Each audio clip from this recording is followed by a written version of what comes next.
예수님 닮은 사랑의 아이로 자라게 하소서. 키가 쑥쑥 몸도 튼튼 지혜와 사랑 가득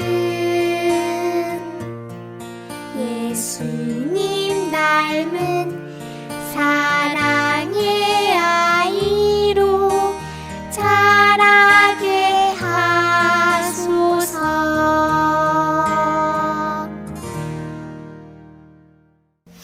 나는 하나님을 사랑하고 예수님을 닮아가며 믿음의 꿈을 가지고 세상에 기쁨 되는 예수님의 꼬마 제자가 된다.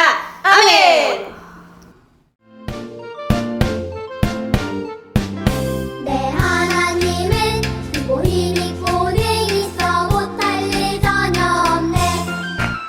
내 하나님은 크고 힘있고 내 있어 못할 일 전혀 없네.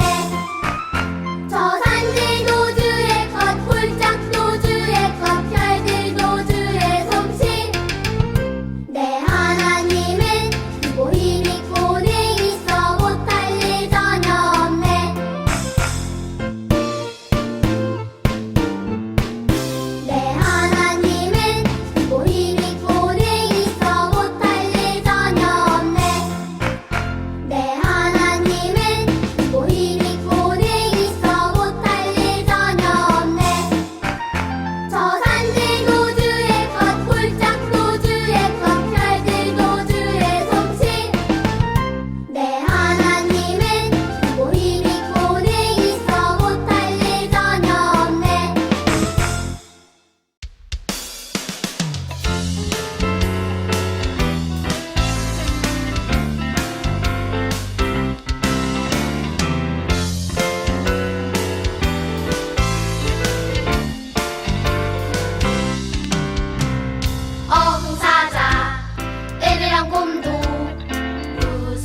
호미빵 친구들, 안녕! 추석 명절 잘 보냈나요? 할머니, 할아버지 댁에서 맛있는 음식도 많이 먹고 친척 언니, 오빠, 형, 누나들과 재미있게 보내고 집으로 돌아온 친구들도 있고 이번 명절이 길어서 아직도 할머니, 할아버지 댁에 있는 친구들도 있을 거예요. 그럼에도 불구하고 주일날 나는 지금 놀지 않고 하나님께 예배 드릴 거야. 하나님께 예배 드리는 것을 선택한 친구들 아주 멋져요. 저번 주 주전자, 주님을 전하는 자들. 첫 번째 주인공이 누구였는지 기억하나요? 바로 엘리야였어요. 엘리야는요, 바알을 섬기는 사람들에게 바알이 진짜 신이 아니라 하나님이 진짜 신임을 전했던 자였어요. 하나님이 엘리야의 제단에 불을 내려주심으로 바알을 섬기는 자들이 하나님이 살아계시고 진짜 하나님이라는 것을 알게 되었잖아요. 친구들은 어떤 사람이 주전자가 될 수 있을 거라고 생각해요? 하나님은 어떤 사람을 주전자로 부르실까요? 하나님의 말씀을 씩씩하게 전하는 용감한 사람? 어떤 일에도 넘어지지 않을 수 있는 강한 힘을 가진 사람? 하나님의 말씀을 잘 기억할 수 있는 머리가 똑똑한 사람일까요? 아니면 아름다운 외모로 사람들의 마음을 활짝 열 수 있는 예쁘고 잘생긴 사람? 오늘 말씀해 보니까 하나님께서는요, 강하고 똑똑하고 예쁘고 잘생긴 사람이 아니라 가장 약하고 힘없고 작은 사람을 주전자로 부르신대요. 오잉? 이게 어떻게 된 일일까요? 누군지 정말 궁금하지요? 좋아요. 그렇다면 하나님의 말씀을 읽고 주전자 두 번째 주인공을 다 같이 만나보도록 해요. 말씀 구호 준비! 야! 말씀 구호 시작!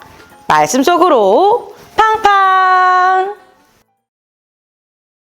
여호와께서 기드온에게 대답하셨습니다. 내가 너와 함께 할 것이다. 너는 마치 단 한 사람하고만 싸우는 것처럼 미디안의 군대와 싸워 쉽게 물리칠 것이다. 사사기 6장 16절 말씀. 아멘.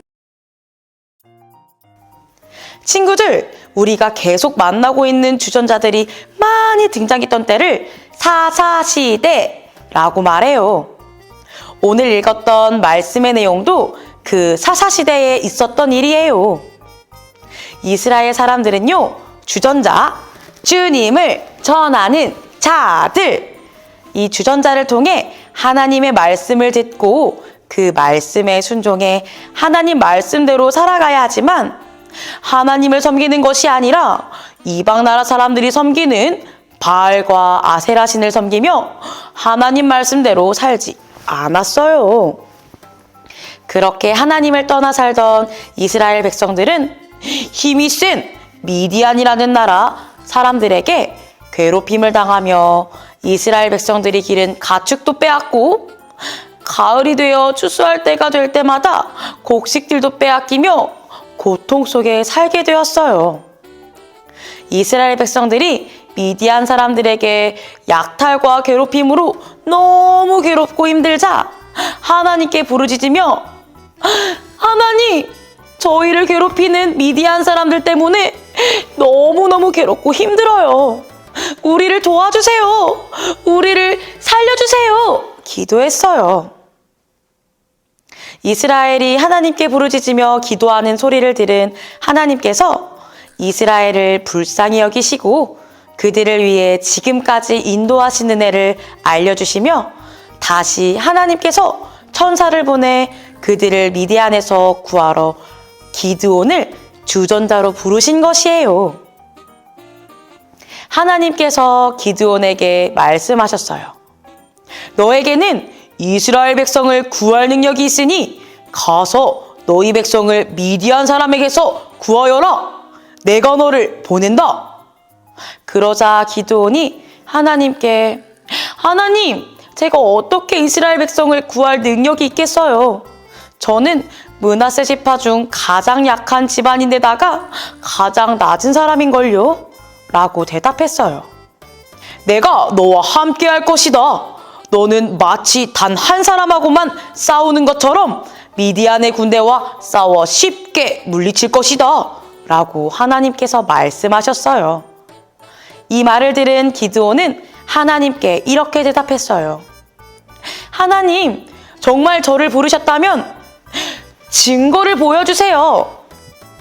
하나님께서는 천사를 통해 천사가 지팡이를 한번 툭 치자 기드온이 가져온 무교병과 고기를 다 불태우셨어요. 그렇게 기드온은 하나님이 자신을 부르고 있다는 것을 확인했어요. 하나님께서 기드온에게 바알 신상과 아세라 신상을 깨뜨리고 하나님을 위한 제단을 쌓고 번제를 드리라고 말씀하셨어요. 기드온은 하나님 말씀에 순종해 그대로 행했어요. 기드온은 자신의 작고 연약함을 알고 하나님의 부르심을 계속 확인했어요. 미디안과 전쟁을 하기 전 하나님께 하나님, 미디안과 전쟁할 때 저와 함께 해주시고 도와주신다고 하신 말씀 정말 맞다면 제가 타작마당에 양털 손뭉치를 놓아놓겠습니다. 양털만 물에 젖게 하시고 땅은 마르게 해주세요. 이렇게 구했어요. 하나님은 기드온의 말대로 양털만 물에 젖게 하고 땅은 마르게 해주셨어요. 기드온은 하나님께 마지막으로 한 번 더 부르심을 확인하고 싶었어요. 하나님, 정말 마지막으로 한 번 더 구합니다. 이번에는 땅은 촉촉히 젖게 해주시고 양털은 물에 젖지 않고 마르게 해주세요. 하나님은 기드온의 말대로 양털은 마르게 하고 땅은 젖게 하셨어요. 기드온은 하나님이 나를 부르시고 나와 함께 하실 것이라는 것을 더욱 굳게 확신하고 하나님 말씀에 무조건 순종하며 하나님의 인도하심으로 300명의 군사를 데리고 횃불을 들고 나팔을 불며 힘센 미디안 군대를 향해 나아갔어요. 미디안 군대와의 전쟁에서 하나님이 능히 승리하게 하셨어요. 기드온은 부자도 아니었고요. 힘이 센 사람도 아니었어요. 므낫세 지파 중 가장 약한 집안에서 가장 낮은 자였고 겁도 많은 사람이었어요. 그런 기드온을 하나님께서는 주전자로 부르셨지요. 기드온은 씩씩하고 힘이 센 사람도 아닌 겁도 많고 작고 연약한 자신의 모습을 잘 알고 있었어요. 그래서 하나님이 자신을 부르셨을 때 오잉? 왜 이런 나를 부르시지? 더 좋은 사람들이 많을 텐데 나를 선택하셨을까? 정말 나를 부르신 것이 맞을까? 이렇게 의심하며 하나님께 증거를 주세요 하며 구했어요. 하나님의 부르심을 확신하지 못했던 연약한 모습에도 하나님은 기드온의 작고 연약한 모습 속에서 확신을 주시고 하나님이 함께 하심으로 하나님의 크신 능력을 보여주시고 하나님이 하나님 되심을 보여주셨어요. 우리 친구들도 작고 어리지만 하나님이 우리 친구들과 함께 하신다면 우리가 하지 못하는 것도 가능하게 하세요. 하나님이 기드온과 함께 하실 때 하나님이 살아계심을 보았던 것처럼 우리 친구들도 하나님이 나와 함께 하신다는 것을 믿고 삶으로 나의 모습으로 하나님의 사랑을 전해 나를 통해 하나님을 알고 믿게 되길 간절히 소망해요. 자, 우리 친구들 이제 이 말씀 가지고 기도할 거예요. 자, 두 손을 모은다. 두 눈을 감는다. 기도할게요. 사랑의 하나님 아버지 감사합니다. 오늘 말씀을 통해 겁도 많고 작은 자였던 기드온을 선택하시고 주님을 전하는 자로 세워주신 것을 배웠습니다. 하나님이 기도원과 함께 하실 때 하지 못할 일도 가능하게 하신 것처럼 우리도 하나님이 나와 함께 하실 때 무엇이든지 할 수 있음을 믿고 주님을 전하는 것에 주저하지 않는 호입항 친구들이 될 수 있도록 인도하여 주시옵소서. 예수님의 이름으로 기도합니다. 아멘.